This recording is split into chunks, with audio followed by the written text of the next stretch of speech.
Good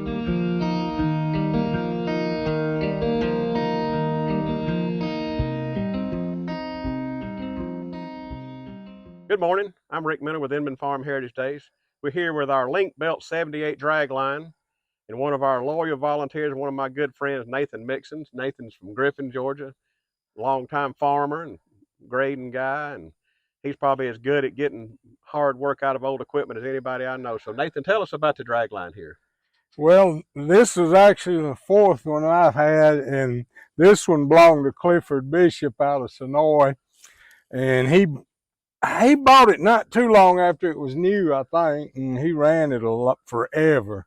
I don't know how many ponds he dug with it, but I had one identical to it, and then I had a couple of Bucyrus's, and even though this one is old, it operates much easier than some of the ones. I had one that was from the 40s, and they're real man killers. And this one's got what they call a pilot system, and it takes some of the horsepower out of having to run it. And but they do good work, you know, when they're running right. So mostly what you did, I guess, like cleaning out ponds, mud out That's of ponds. about all you do with them. Of course, now around here, they're just obsolete pretty much.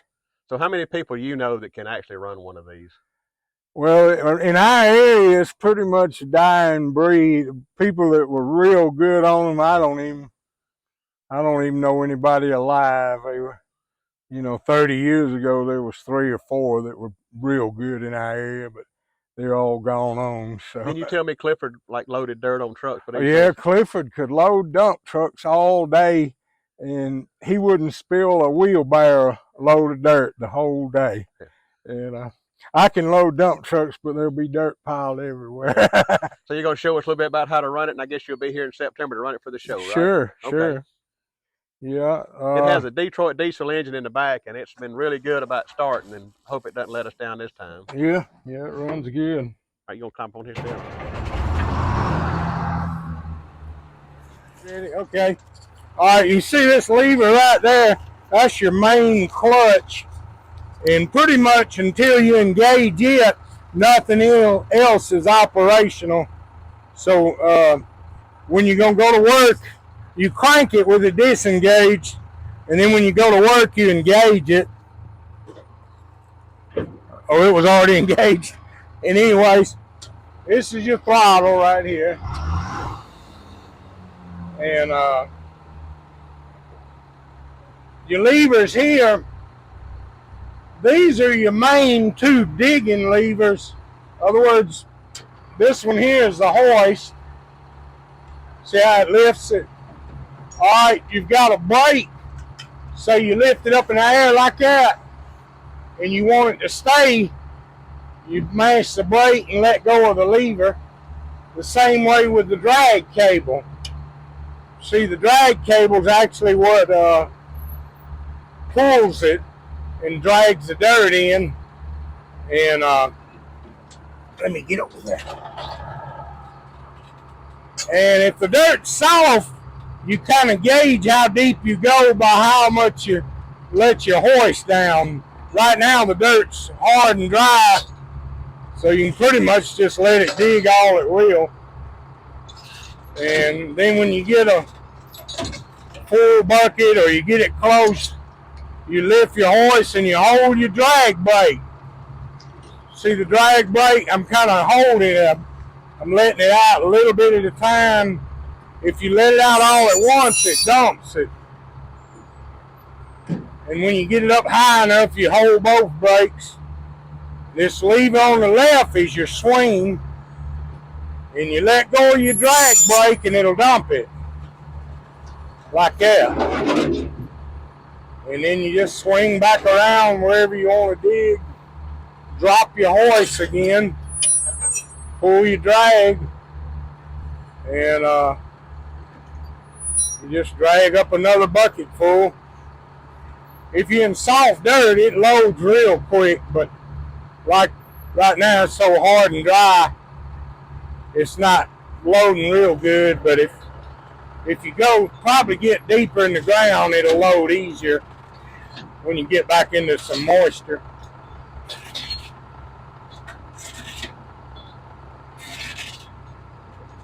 All right, there we got us a bucket full. We pull the hoist and just kind of ride the drag, let it out easy like. You get it where you want to dump it, you release it.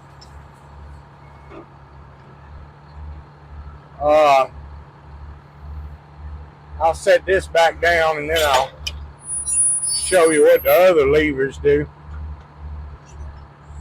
Okay, you can actually lock your brakes to where the bucket will stay where you got it. And like I said, this is your swing. And you've got a lock over here. You can lock the swing, stop it from swinging. See how it's locked up? And this right here is your walking lever. You can walk it backwards or forwards.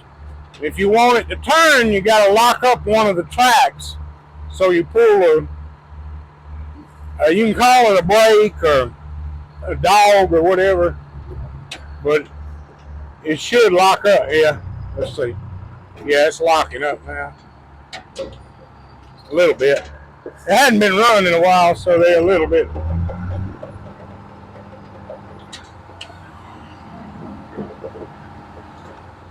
Hey, let me try the other one.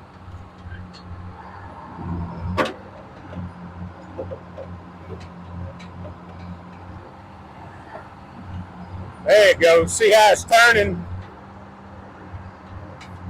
Yeah. All right, I'll release it. Walk it back up there where I'm digging. And actually, when you're digging, you can lock them both down. That way it won't pull the machine. But, all right, we release this lock again. Oh, I forgot to show you. This is your boom lifting up. See how it's going down? And then you can come up higher.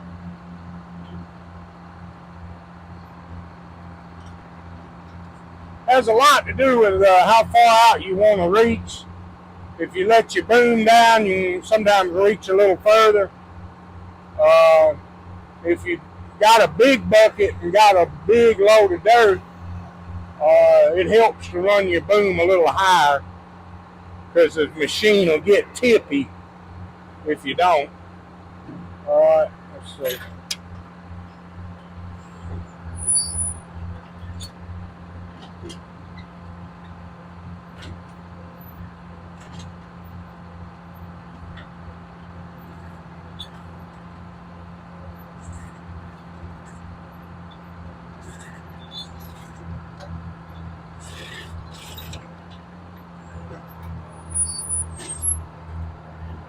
See, my lock's still on.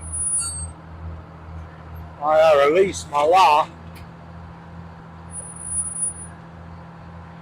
We let the drag go and dump the dirt.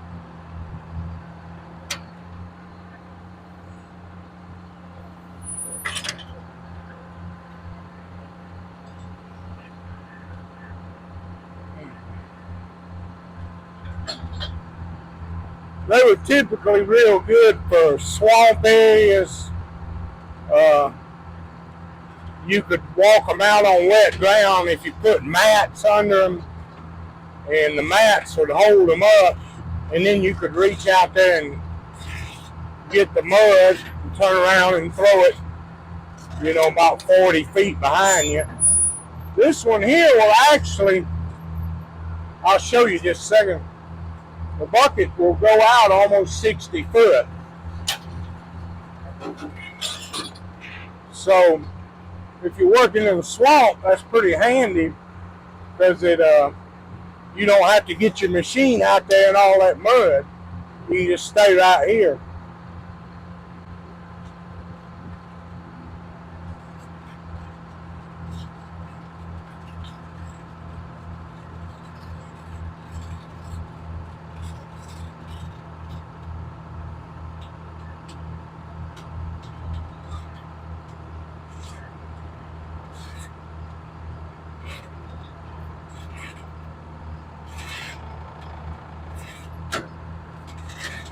And we got a full bucket that time.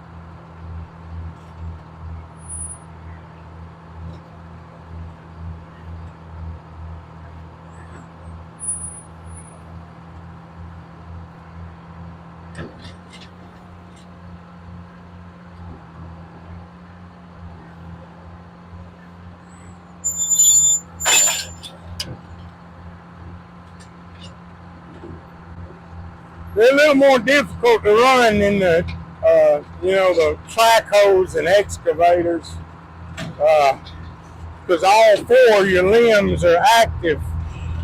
You got to constantly be monitoring your brakes, and you got to be working your drag and your hoist and your swing all at the same time. They kind of got to work together.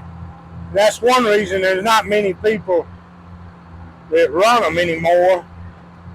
And when somebody first starts running them, they have a hard time synchronizing that, and they tend to kind of burn the clutches and the brakes. But somebody's real good on one, they don't have hardly any trouble. They're real smooth. You never see any slack in the cable or anything.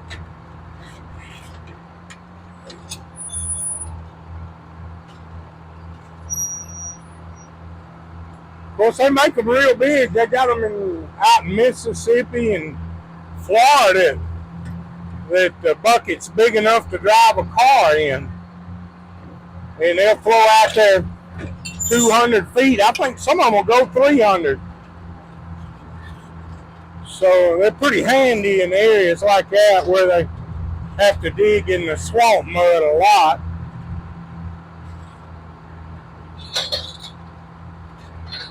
Well, they were pretty popular in our area here in Georgia back before the track hose became so good.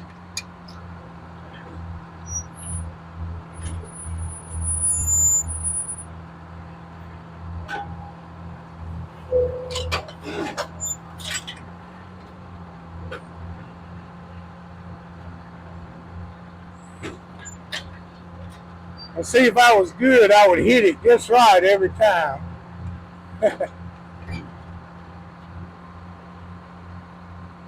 Maybe I can drag it over there a little bit.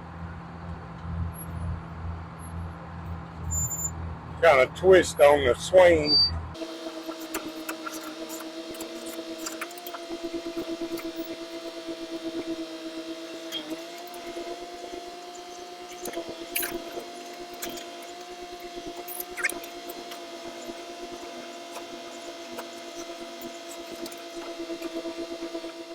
The hoist clutch is slipping a little. It ain't lifting it quite like it ought to.